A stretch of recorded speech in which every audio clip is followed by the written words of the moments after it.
오늘 본문의 첫 절인 디모데전서 3장 14절 말씀이 의미 있게 다가옵니다. 내가 속히 내게 가기를 바라나. 로마 감옥에 가택연금 상태의 죄수로 수감되어 있다가 잠시 풀려난 하나님의 사도 바울이 얼마 동안 보장될지 모르는 자유의 몸을 입게 되었을 때 간절하게 하고 싶었던 일은 디모데에게 속히 가보는 것이었습니다. 믿음의 아비로서 믿음의 아들을 보기 원한다는 개인적인 인정의 차원으로 봐도 훈훈하고 따뜻한 마음입니다.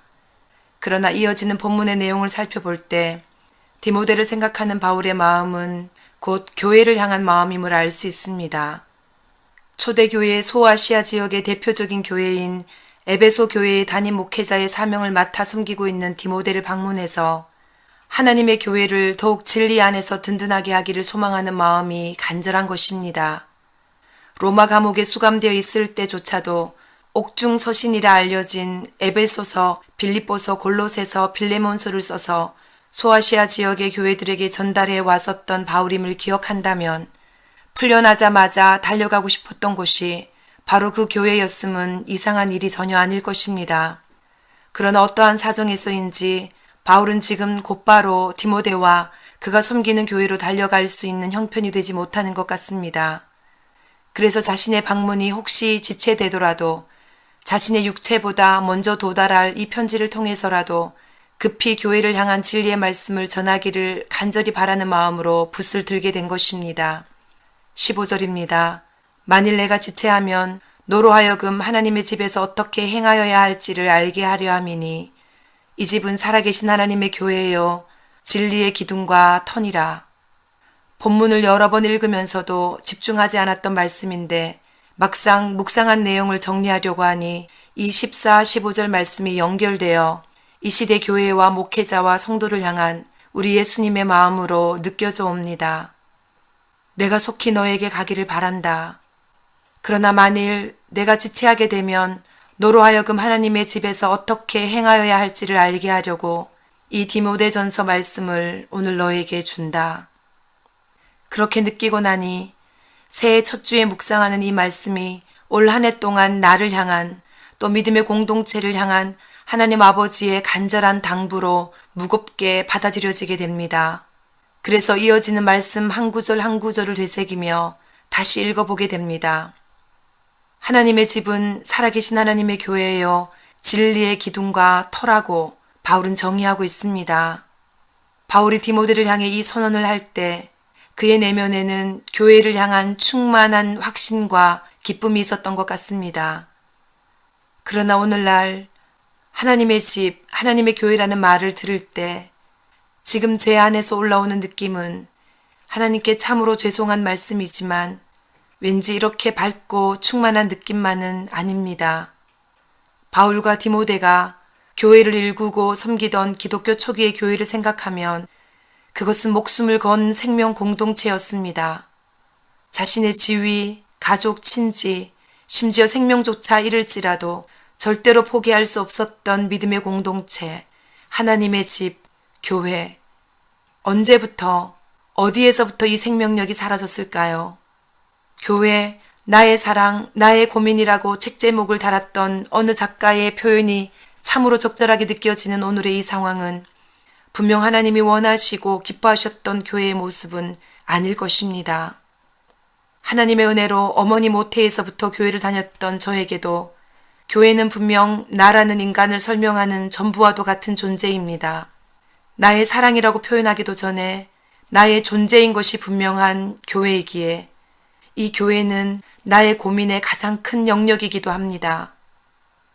대학 진학을 앞둔 고등학교 2, 3학년 시절에 함께 공부하던 신앙의 친구들은 함께 신학교를 가자고 권유했었습니다. 그 권유를 만류하고 굳이 교사가 되겠다며 사범대를 진학했던 것은 제 어린 마음에 더 큰 영역의 교회를 향한 꿈이 있었기 때문입니다. 믿음 있는 청년들이 신학 공부를 해서 교회에서 사역하는 것도 중요하지만 그 믿음으로 사회에서 만나는 영혼들을 하나님 앞으로 이끌 수 있다면 그것이야말로 하나님의 나라를 효과적으로 확장시키는 것이 아니겠는가라는 확신이 있었던 것입니다. 그 마음으로 씨름하며 7년 정도 교직 생활을 해오던 저를 어느 날 하나님은 교회로 근무지를 옮기게 하셨습니다. 신학 공부해서 목회자가 되겠다는 청년을 만나 결혼하여 애숭이 사모로 한국의 교회를 경험하게 하시고 그 후 남편의 유학을 위해 미국으로 옮겨오게 하신 후 10여 년 동안은 이민사회의 여러 교회를 경험하며 다양한 환경의 교회를 섬겨오게 하십니다. 교회 안에 있기에 교회의 문제가 더욱 커 보이고 교회가 삶의 일부이기에 삶의 권태가 교회의 권태로 이어지는 비극을 느끼기도 합니다. 무엇보다 크게 느껴지는 문제는 교회 안에 팽배한 패배주의와 허무주의가 아닌가 싶습니다. 이제까지 안 된 것을 보니 이제는 희망이 없는 것이 분명하구나 싶은 실망감과 좌절감이 만연해져 있음을 느낍니다. 참으로 하나님께 죄송한 마음이 큽니다. 그러나 시간이 흐르면 흐를수록 교회를 향하신 하나님 아버지의 간절함이 저의 간절함이 되고 있습니다. 교회에 대해 기록해내온 하나님의 말씀들이 진리임을 붙잡게 됩니다. 현실이 그러하지 못하기 때문에 진리를 포기해버리도록 만드는 것은 원수마귀의 전략임에 틀림없습니다. 그의 정체는 처음부터 거짓의 아비이기 때문입니다. 더 이상은 그 거짓에 속지 말고 진리로 깨어나야 할 때인 것 같습니다. 지금도 진리의 말씀은 절대로 타협할 수 없는 노성벽처럼 견고하게 서 있기 때문입니다. 말씀이 그러하다면 그러한 것입니다. 말씀이 그러해야 한다고 한다면 그러해야 하는 것입니다. 그래서 오늘 진리의 말씀 앞에서 하나님은 다시 나의 눈을 들어서 현실이 아니라 하나님을 바라보게 하십니다. 교회를 향한 진리의 말씀을 붙들고 선포하며 말씀이 삶이 되는 은혜를 반드시 누리리라 다짐하게 하십니다. 이 은혜가 절대로 식지 않는 바울에 이어지는 고백을 저도 따라서 외치고 싶습니다. 살아계신 하나님의 교회가 진리의 기둥과 터임을 선언한 바울은 이제 감격에 차서 크도다 경건의 비밀이여 라고 선포합니다. 비밀입니다. 그래서 아무나 누릴 수 있는 것은 아닙니다. 교회라 할지라도 교인이라 할지라도 숨겨진 비밀을 발견하지 못하면 그것을 누릴 수 없는 것입니다. 그렇다면 본문에서 공개하는 그 비밀의 내용은 무엇입니까? 예수 그리스도가 육신을 입고 이 땅에 오셨고 성령으로 말미암아 의롭다 하심을 받으셨고 십자가 고난을 통해 온 인류를 구원하신 구속의 역사가 만국에 전파되어 사람들이 그를 구세주로 믿게 되었으며 결국 그분은 영광 가운데서 하늘로 승천하셨다는 사실입니다. 기독교의 기본 진리 아닙니까? 이것이 비밀입니까? 순간 맥이 풀림을 느낍니다. 이것이 무슨 비밀이고 이것이 왜 비밀일까요? 당연히 알고 있는 사실이 엄청난 가치를 지니고 있는 놀라운 비밀임을 깨닫는 것. 그 깨달음의 정도가 우리 교회의 가치, 또 내 믿음의 크기를 가늠하는 잣대인 것 같습니다. 만일 우리 교회 안에 경건의 능력이 없다면 아마도 이 단순해 보이는 경건의 비밀이 갖는 가치를 우리 교회가 제대로 실감하지 못하기 때문일 것입니다. 그렇다면 어떻게 해야 이 당연한 듯한 기독교의 기본 진리를 크도다 경건의 비밀이여 라고 외치고 누릴 수 있는 수준의 그리스도인이 될 수 있을까요? 이 문제는 디모데가 사역하던 초대교회도 당면하고 극복해야 했던 도전이었던 것 같습니다. 4장 1절에서 3절까지는 앞으로 믿음의 공동체에 해악을 끼치게 될 잘못된 이단 사상이 활동하게 될 것이라고 경고하는 내용입니다. 성령께서 미리 바울에게 가르쳐 주신 장래의 일을 바울은 다시 목회자인 디모데에게 알려주고 있는 것입니다. 예수 그리스도에 관한 경건의 비밀은 비밀이기에 참으로 다양하게 해석되고 적용될 수 있는 위험성이 있습니다. 교회 안에 있는 사람이라 할지라도 한순간 삐끗하여 믿음에서 떠나 미혹하는 영과 귀신의 가르침을 따를 수 있다는 것입니다. 처음에는 성령님의 탄식함을 느끼기도 하겠지만 지속적으로 악에게 자신을 내어줄 경우 양심이 화인을 맞아 감각이 사라져버리게 되고 외식하는 겉모양만 가지고 자신이 경건한 사람인 것처럼 자신을 속이고 다른 사람을 속이고 하나님을 속이는 거짓말하는 자가 되어버리는 것입니다. 외식하게 만드는 대표적인 규정이 지나친 금욕주의에서 비롯된 혼인 금지령과 편식령이 될 것이라고 알려주고 있습니다. 16절에서 말하는 예수 그리스도의 성육신으로부터 승천에 이르기까지의 구속의 역사를 믿음으로 구원받는 것이 아니라 특별하게 규정된 의식을 지키며 외식적으로 경건하게 행동하는 자들에게 구원이 있다고 가르치는 것입니다. 바울은 앞으로 일어날 이런 이단적인 사상에 대하여 믿음에서 떠난 것이요 미혹하는 영에 미혹된 것이며 귀신의 가르침을 따르는 행위라고 단호하게 지적하고 있습니다. 그러면 그러한 잘못된 가르침을 분별하고 올바른 자세로 경건의 비밀을 누리며 살기 위해서는 어떻게 해야 할까요? 감사하게도 본문에서 바울은 그것까지도 잘 안내해 주고 있습니다. 4절과 5절에서 교훈하시는 내용입니다. 감사함으로 받으라. 말씀과 기도로 거룩하여지라. 저는 이 두 구절을 하나로 엮어서 말씀과 기도로 거룩하여져서 감사함으로 받으라는 한 문장으로 기억하고 싶습니다. 참된 경건의 비밀을 소유한 사람 안에서 감사가 넘치지 않을 수 없을 것입니다. 주어진 어떠한 상황 가운데서도 범사에 감사하는 능력이 속에서부터 겉으로 터져 나오는 것이 당연하기 때문입니다. 그런데 날마다 하나님의 말씀과 기도로 나의 영혼을 채우지 않고서는 절대로 감사할 수 없습니다.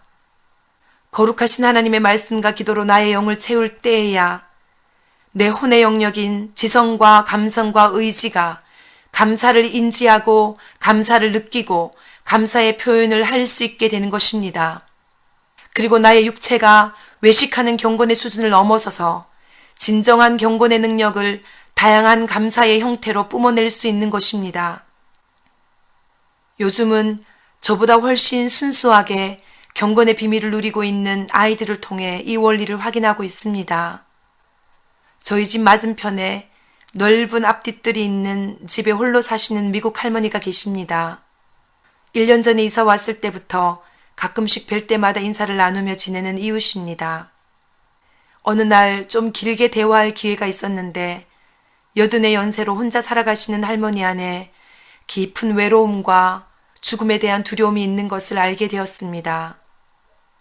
전심으로 축복하는 마음으로 그날 묵상하고 있던 이사야서 41장 10절 말씀을 영어로 읽어드리며 두려워하지 말라, 내가 너와 함께 있다 하고 말씀하시는 하나님을 소개하며 그분이 할머니의 영원한 친구가 되기를 원하신다며 복음을 전했습니다.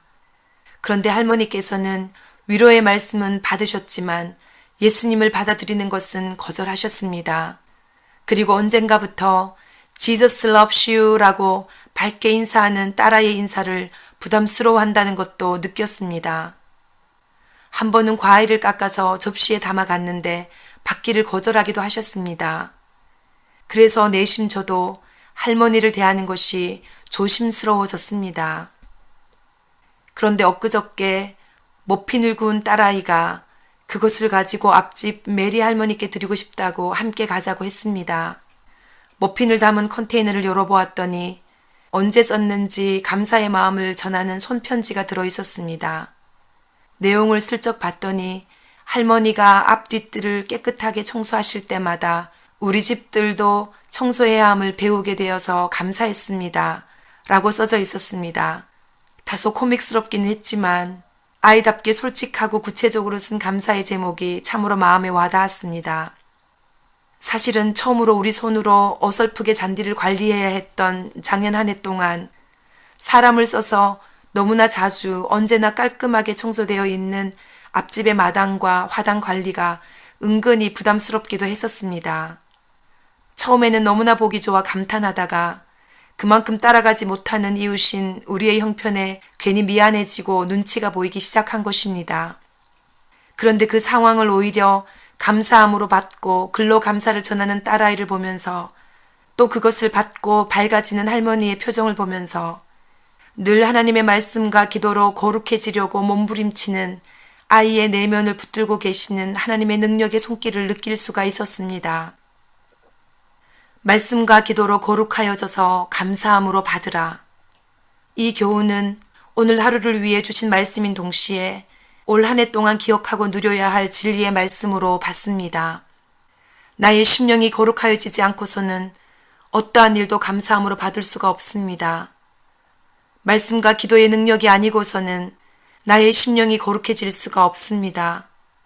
나의 시간을 들이지 않고서는 하나님의 말씀과 기도로 나아갈 수 없습니다. 결국 시간과의 싸움입니다.